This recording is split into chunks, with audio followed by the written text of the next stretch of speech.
ഇക്കഴിഞ്ഞ നിയമസഭാ തെരഞ്ഞെടുപ്പിൽ അപ്രതീക്ഷിതമായ പരാജയമാണ് LDFന് ഉണ്ടായിട്ടുള്ളത്. ഈ പരാജയത്തെ സംബന്ധിച്ച് അതിനുണ്ടായ വിവിധ കാര്യങ്ങൾ, വിവിധ ഘടകങ്ങൾ എങ്ങനെയൊക്കെയാണ് പ്രവർത്തിച്ചിട്ടുള്ളത് എന്നത് സംബന്ധിച്ച് ഞങ്ങൾ സംഘടനാപരവും രാഷ്ട്രീയവുമായ പ്രശ്നങ്ങളും വിവിധ തരത്തിലുള്ള പ്രചാരവേലകൾ നമുക്കെതിരായിട്ട് വന്നിട്ടുള്ള കാര്യങ്ങളും എല്ലാം ഇതിന് ഇടയായിട്ടുണ്ട് എന്നാണ് പാർട്ടി പ്രാഥമികമായിട്ട് കാണുന്നത്. ഇത് സംബന്ധിച്ച് CPIM പാർട്ടിയുടെ പ്രവർത്തകരെയും പാർട്ടി ഘടകങ്ങളെയും LDFിലെ ഘടകകക്ഷികളെയും ജനങ്ങളെ ആകെയും വിശ്വാസത്തിലെടുക്കുകയും അവരുടെ അഭിപ്രായങ്ങൾ കൂടി പരിഗണിച്ചുകൊണ്ടായിരിക്കും തിരിച്ചടിയെക്കുറിച്ചുള്ള ഞങ്ങളുടെ പരിശോധനയും നിലപാടുകളും. ഈ തെരഞ്ഞെടുപ്പിൽ LDFന് 37.6% വോട്ടാണ് ലഭിച്ചത്. അത് താരതമ്യേന കുറഞ്ഞ ശതമാനം വോട്ട് തന്നെയാണ്. എന്നാൽ കേരളത്തിന്റെ തെരഞ്ഞെടുപ്പ് ചരിത്രത്തിൽ 2019 35.1%വും 2024 33.35% വോട്ടുകളാണ് LDFന് ലഭിച്ചിരുന്നത്. ആ സന്ദർഭത്തിലെല്ലാമുള്ള തിരിച്ചടിയിൽ നിന്ന് പാഠം പഠിക്കുകയും ജനങ്ങൾക്ക് ബോധ്യമാകും വിധത്തിൽ തിരുത്തലുകൾ വരുത്തിയും ഇടതുപക്ഷം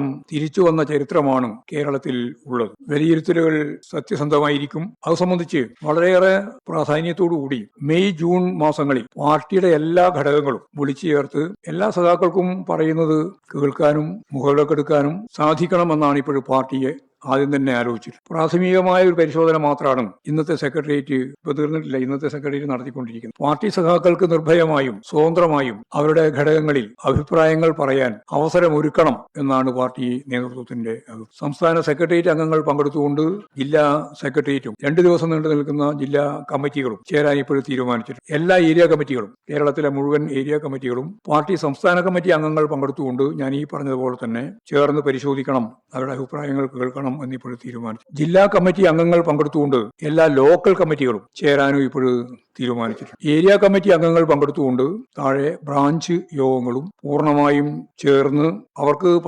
പറയാനുള്ളത് ഉൾപ്പെടെയുള്ള കാര്യങ്ങൾ കേൾക്കണമെന്നും തീരുമാനിച്ചു. ഇത്തരം യോഗങ്ങളിലെ ചർച്ചകൾ കൂടി പരിഗണിച്ചാണ് പാർട്ടി തെരഞ്ഞെടുപ്പ് റിവ്യൂ തയ്യാറാക്കാൻ ഇപ്പോഴും തീരുമാനിച്ചു. അല്ലാതെ സംസ്ഥാന സെക്രട്ടേറിയറ്റ് ഒരു റിവ്യൂ തയ്യാറാക്കി താഴത്തേക്ക് പോവുകയല്ല.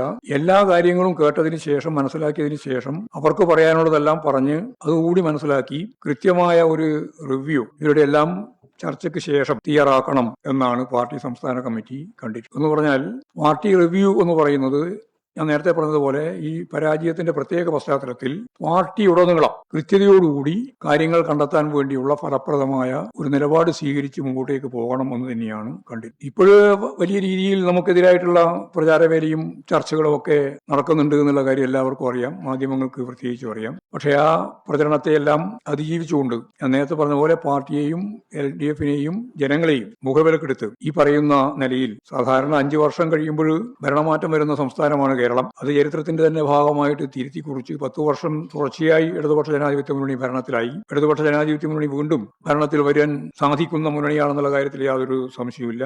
അതിനുതകുന്ന തരത്തിലുള്ള തിരുത്തലുകൾ തീർച്ചയായും പാർട്ടി സ്വീകരിക്കും. അത് ഞങ്ങൾ ജനങ്ങളോടും പാർട്ടിയോടും പാർട്ടി സഖാക്കളോടും എല്ലാം കൃത്യതയോടുകൂടി തുറന്നു പറയാൻ തന്നെയാണ് ആലോചിച്ചത്.